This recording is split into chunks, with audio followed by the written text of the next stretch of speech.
Hello everyone, I am Demented Kirby, and welcome to my channel, the Commander Tavern. Sometimes you don't always want to splurge. You might want to have a bit of fun without breaking the bank. Not everyone has deep pockets, and that's okay. All are welcome in the Commander Tavern. That's why this episode of the Brewery contains a special segment titled Happy Hour, where it's going to focus on a solid Commander deck on a budget. Today's Happy Hour special is Alela Artful Provocateur. This particular segment of Happy Hour seeks to show how to upgrade the Fairy Schemes Brawl precon for around $19 as of the recording of this video. The prices in this video were obtained from scryfall.com, which in turn gets their prices from tcgplayer.com. If you were to purchase this precon for about $19.99, which is the predicted MSRP, you would be able to very easily upgrade it into a solid budget commander for a grand total of $38.51, excluding any shipping costs if relevant and taxes. If taxes and shipping is a factor, then you could be able to build this deck for well under $50. Alela Artful Provocateur is a 2/3 legendary fairy warlock for 1 generic, 1 white, 1 blue, and 1 black that has flying, death touch, and lifelink. Alela has a Lord ability where it gives +1/+0 to your other flying creatures. Additionally, Alela has a triggered ability where she creates a 1/1 blue fairy creature token with flying every time you cast an artifact or enchantment spell. This is going to be the main focus of this brew, making fairies and taking advantage of them. In order to create a ton of fairy creature tokens, the deck is running 22 artifacts, 23 enchantments, 4 artifact creatures, and 1 enchantment artifact. Thus, 50% of the deck will trigger Alela. Most of the artifacts are eggs in order to provide card draw via artifact sources. Most of the removal in the deck is in enchantment form. This means that when you cast an egg, you get a 1/1 flyer now and then you can crack it at instant speed to draw a card later. When you cast a removal spell, you get a fairy in exchange for removing a problem from the board. That being said, there are other ways to take advantage of this. Riddlesmith loots for 1 every time you cast an artifact. Efficient Construction creates a 1/1 colorless Thopter artifact creature token whenever you cast an artifact. So you're getting 2 flyers for every artifact cast. Not only that, but Alela pumps them both by +1/+0. For Mirrodin Besieged, if you choose the Mirren mode, every time you cast an artifact spell, it creates a 1/1 mirror artifact creature token. This helps double the amount of creatures you get from casting artifact spells. Being able to create artifacts is also beneficial for cards that care about artifacts, like Shimmer Dragon. You can draw a card for just tapping 2 artifacts. Not only that, but the dragon is a 5/6 flyer for 6 mana that gets hexproof as long as you control 4 or more artifacts, something very easily achievable in this deck.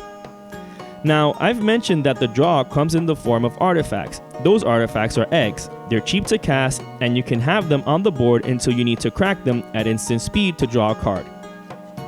With cards like Ethereum Sculptor in the deck, they're basically free since it reduces their casting cost by 1. Not only that, but it's also an artifact, so it even triggers Alela when you cast it. Either Spellbomb, Necrogen Spellbomb, and Sunbeam Spellbomb are just cheap cantrips since they only cost 1 to sacrifice and draw a card.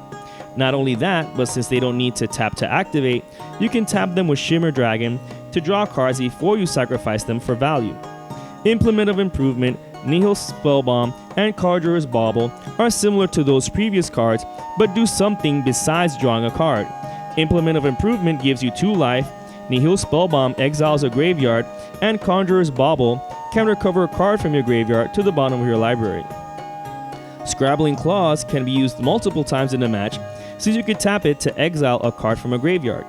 But if you need to draw a card, you can tap it and sacrifice it for 1 in order to draw a card, but not before exiling 1 final card from a graveyard. Another useful free-to-cast, free-to-activate artifact included in the deck is Tormod's Crypt.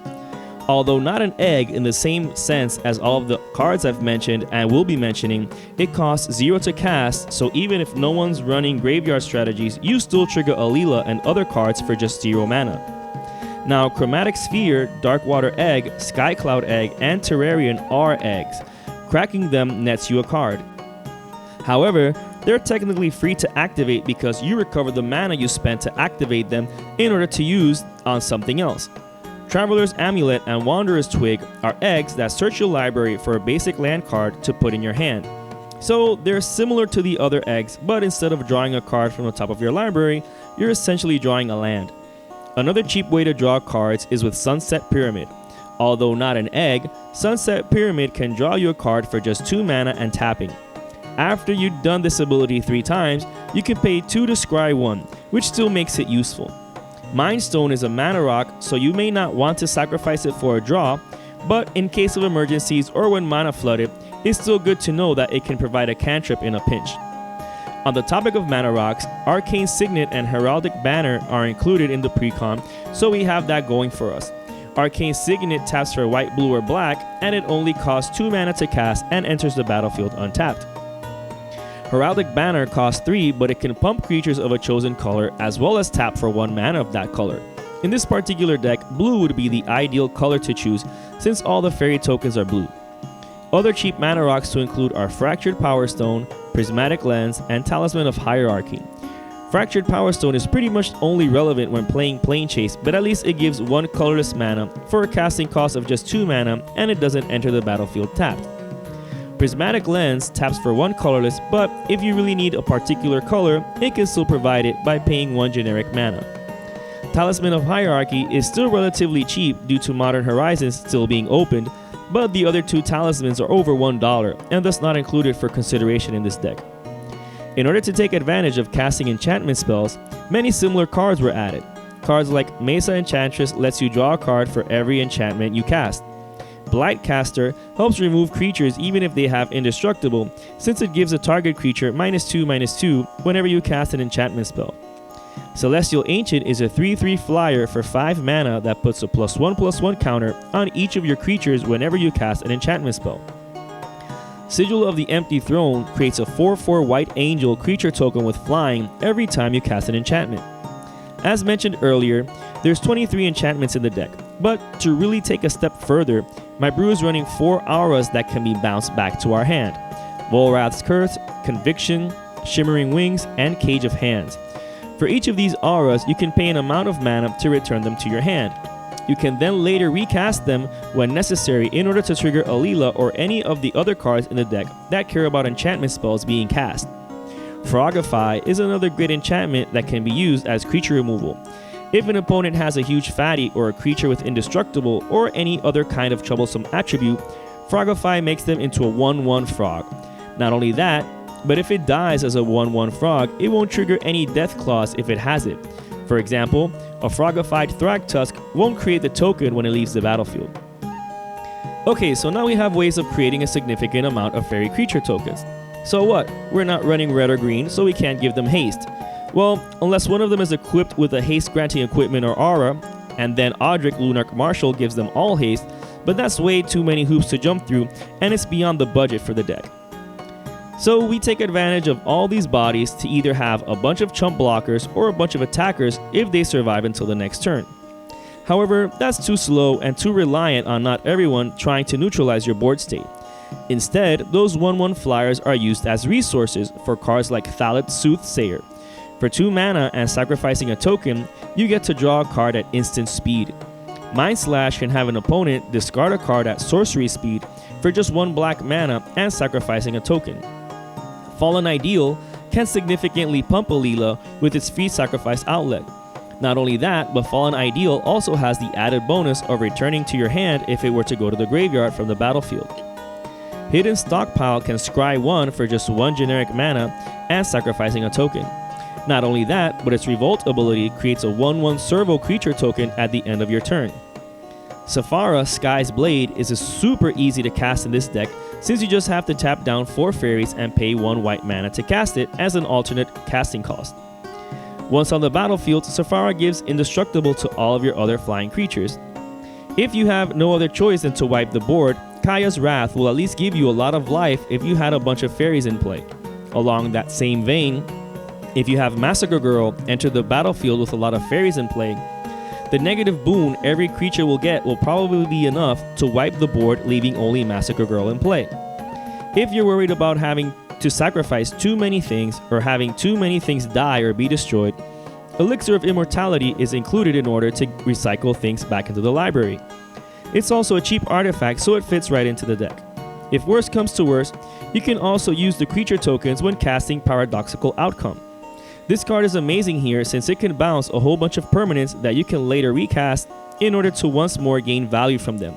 If you're able to bounce back eggs and have ways to cast them for free, you get to trigger all those effects. So if you have an empty hand but a battlefield full of tokens you're not using at the moment and really need to draw into the deck, you can easily cast this in order to draw into a bunch of cards. Oh, and at instant speed too. And if you do manage to consistently attack opponents with at least a couple of fairies, then Bident of Thassa will net you a card for each creature that successfully deals combat damage to an opponent. Not only that, but Bident of Thassa's dual typing helps trigger cards that care about enchantments as well as artifacts. Even simply having a bunch of creature tokens in play is helpful. Angelic Exaltation is an enchantment that can give a creature you control +X, where X is the amount of creatures you control. That creature would have to attack alone, but if that creature were Alela, then you could potentially eliminate someone via commander damage while also gaining a lot of life from her lifelink ability. Having so many creature tokens enter the battlefield also triggers cards like Mace of the Valiant. Not only is this card useful in the deck since it's an artifact, but it's super synergistic since it gets a charge counter for every creature that enters the battlefield. And the deck is producing plenty of fairy tokens, server tokens, and Thopter tokens. Equipping a creature with this artifact can make them very dangerous, even more so if that creature is our commander. Other enchantments that are used not just for triggers but also for value are prison type enchantments. Cards like Conclave Tribunal, Prison Realm, Oblivion Ring, Ixalan's Binding, Banishing Light, Cast Out, Consulate Crackdown, and Hieromancer's Cage are used as sorcery speed removal spells that are able to take care of non-land permanents for the most part. Those non-land permanents exiled until these enchantments leave the battlefield. Although not permanent removal, they're still generally difficult to take care of anyways since they're enchantments.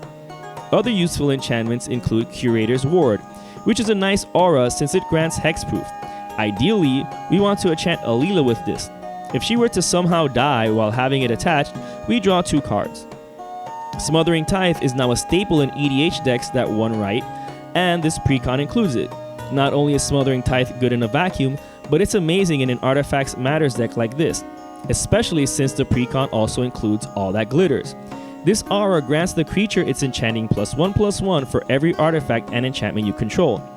Getting lots of free artifact tokens like Servos, Thopters, and Treasures means that Alela could be a very dangerous threat and a potential one-shot player eliminator.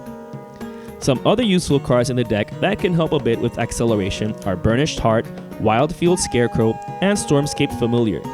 Burnished Heart and Wildfield Scarecrow are artifacts as well as creatures, so they trigger certain cards in the deck when cast. Additionally, you can sacrifice them in order to ramp 2 basic land cards. Burnished Heart puts them into play tapped, while Wildfield Scarecrow puts them into your hand.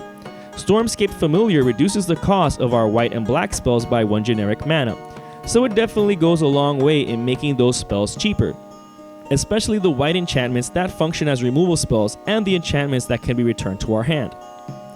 The mana base is to be expected from a precon deck. Shockingly though, this precon does contain a shockland, Watery Grave, so rejoice.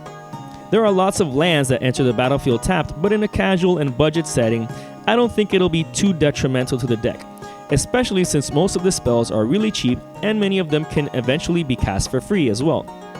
Besides the lands included in the deck, you'd have to add around 12 more in order to change it from a Brawl deck into a Commander deck.